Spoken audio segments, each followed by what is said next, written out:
Hello, welcome back or welcome to my channel. It is Sunshine Lorena and this is going to be my February wrap up.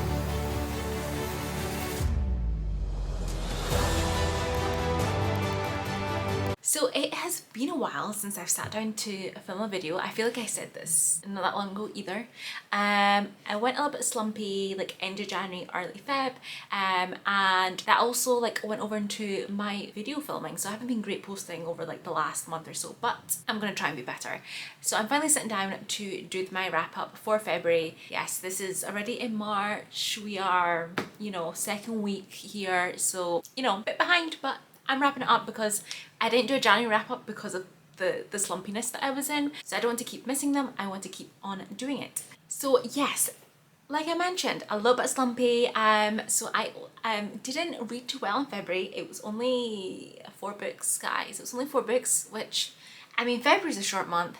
I was already ahead in January. I'm still ahead of my reading goal of where I need to be. So I'm not too stressed. I'm just trying to kind of be chill and just kind of, just take it easy, one day at a time, and yeah, not going too hard on force myself to read. But yeah, 4 books. I feel like rating wise it was quite good. There is a 5-star in there, so we ended February on a very good note, so at least I have a 5-star. But the average rating for February was 3.88 stars, and there was 2 audiobooks, 2 digital books, and yeah, I'm just gonna get into it. It's all fiction.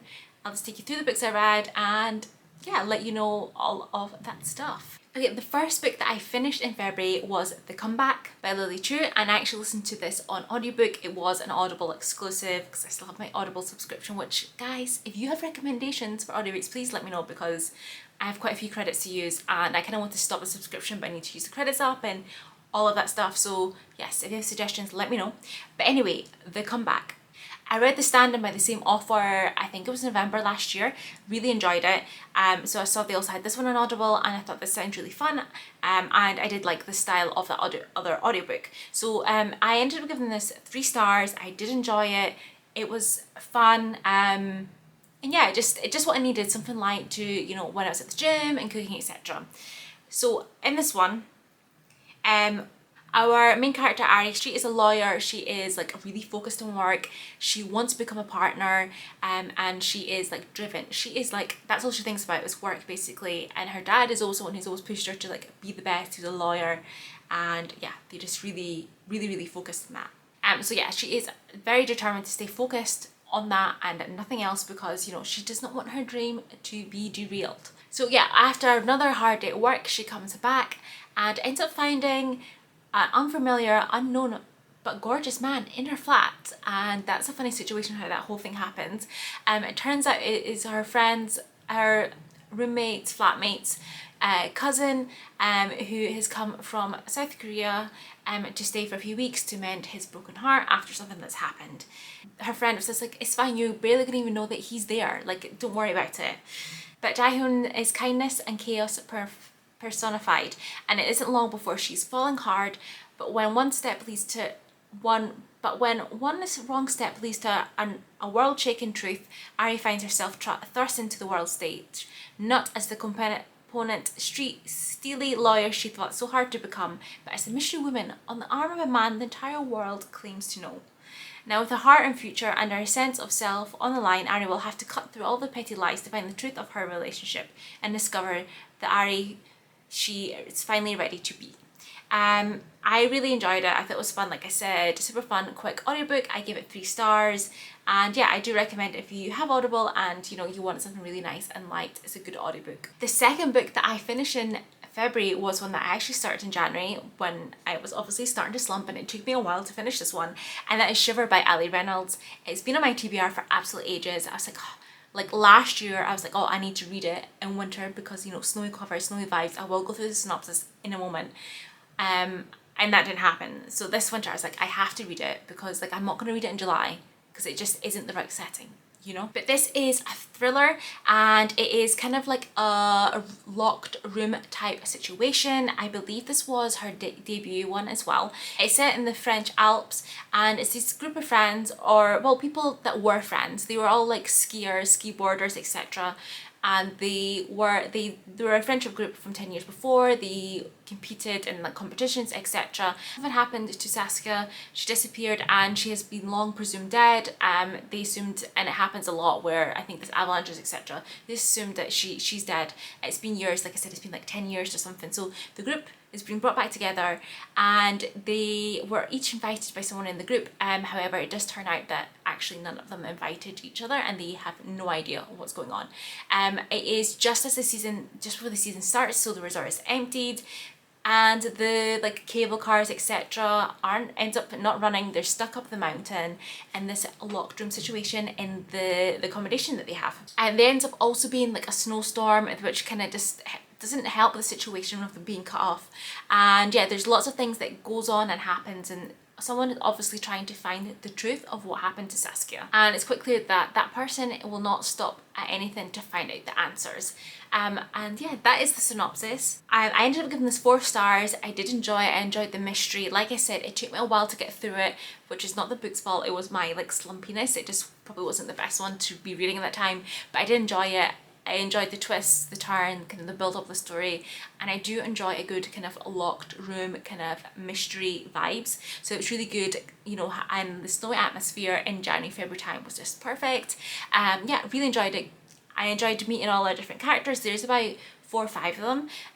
We mainly follow Mila, who's our main character, and yeah, you get most of it from her perspective, and also like the past timeline. And yeah, really good, really enjoyed it, recommend. Then I read To All the Boys I Loved Before, Jenny Han, and this was the second audiobook that I picked up in the month. I read this as part of Ashley's Media Addictions book club, Recreate book club that she has each month.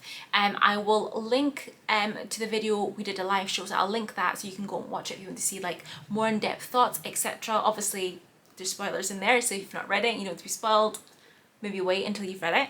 I've not watched the film of this yet, but I did really enjoy this. I thought this was really fun. I gave it 3.5 stars. It is YA, so you know it is what it is. There's certain elements I'm like, oh, they felt a little bit young, some of the characters, but other times it pulled it back. I did enjoy it. I'm definitely going to continue on this series. I listened to this on Scribd and they have the whole series, so I'm going to do that. And I need to go and watch the film as well. I keep saying this and I will get to it eventually. But if you don't know, in this one we have Lara Jean, who's our main character, and the premise of this is that she, whenever she had like a crush, she liked a guy, she loved him, whatever, she would write a letter, but it's a letter that she kept for herself in a box, and she never like sent it to them, never let them know about this. However, somehow these end up being posted to the boys that she wrote these letters to. There's 5, if I remember correctly, of these letters, and they get sent out. She doesn't know who's done it, because obviously these boys come up to her and like start speaking about it, and she's just like, excuse you, what? Like, that was not supposed to be seen. So there is that situation, and it does end up focusing mostly on 2 of the boys from those letters, and it's kind of her learning to deal with those kind of past love situations, how to deal with them like face to face. Her growing up, her sister went off to university in Scotland. She's in America, but she went off to Scotland. Their mother had passed away many years before, so she's kind of the older sister now for the younger sister, because their dad is a doctor and isn't around a lot of the time. So yeah, she has lots of growing up to do. She's dealing with these letter situations. Like I said, her sisters went away, and who just broke up with her boyfriend Joss, who's their neighbour and also one of the receivers of the letters, guys. So yeah, it's this whole situation dealing with this whole situation. I don't want to say too much because on the synopsis you don't know that much. So I don't want to say any more than that, but I did enjoy it. I thought it was fun, and I definitely want to continue on with it. The only downside and what brought it down to a 3.5 rather than a 4 for me was that the ending is a bit of a non-ending. And that's all I'm going to say on that, in the sense that I don't want to kind of ruin anything, but you know, there is a series, obviously it's going to continue on. It's just, that annoyed me a little bit, that's all. And then the last book that I read and finished in February was a book that was released in February actually, and that is Song of Silver Flame Like Night by Emily Wen Zhao. And yeah, this was released in February. It's a new start of a new fantasy series. I believe it is YA. The cover, guys, gorgeous. It is gorgeous. And yes, I read this this was 5-star, guys. Obviously, I've been through their books. This was the 5-star. So I really enjoyed it. And I feel like this is my year for fantasy because, like I said at the start of the year, I want to read more fantasy, and I feel like I am enjoying the fantasy books a little bit more this year than the other ones that I'm reading. So, you know, fantasy is probably my fantasy year this year. But yes, I really enjoyed it. I like the character development. So in this one, it's set in a world where our main character, Lan, her country has been taken over by colonizers called the Atlanteans. I think that's how you pronounce it. And magic has been outlawed and lost from the people through generations. They have been around for a while, the colonizers. I can't remember the exact period of time, but it has been a while. But yeah, like I said, we were following Lan, who is trying to find out some information about this mysterious mark that she has on her arm. And it was left by her mother as she was dying. But no one that Lan has ever met has been able to see this mark except herself. So she's the only one that knows it actually exists on her arm. That is until she meets Zen. And he ends up saving her life in a situation, and he is the only one who's been able to see this mysterious mark on her arm. And they end up going on this journey to uncover the mystery of this mark on her arm. Zen, you do find out more about him, but he does go to like a magic type school is the best way to explain it. So if you like a little bit of magic school vibes, there is a little bit of this in this book. It's not the main thing. You do get some of it, but you know, they do exist. But yeah, like I said, I absolutely love this. There is some great world building in this. There is a lot of action, especially towards the end. There was lots of twists and turns that kept me kind of in there, and I was like, wait, what? Because like some of it, I was like, I was not expecting that. You do get some good character building as well. There are other characters that we are introduced to during this. The Atlanteans, there's one main person from them that we do see mostly, and great enemy. I was gonna say great enemy. And yeah, I just felt like I was on edge the whole time. I really enjoyed it. Really intrigued to see where it's gonna go. But like I said, I was like at the end, I was shocked at some of these twists. I really enjoyed it. Cannot wait for whenever the next one comes out. And I will be getting that immediately so I can like find out the next installment. Unfortunately, that's obviously going to be a while. But yes, that is it. That is all the books I read in February. I know, so many. Let me know how many books you read in February. What was your favourite one? If you've read any of these ones that I've read. Thank you so much for watching. Hit that like button if you've liked the content, and hit subscribe if you want to see more content from me if you're not already subscribed. And I will hopefully see you in the next one. Bye. Oh, what was it called? She is a lawyer. She's super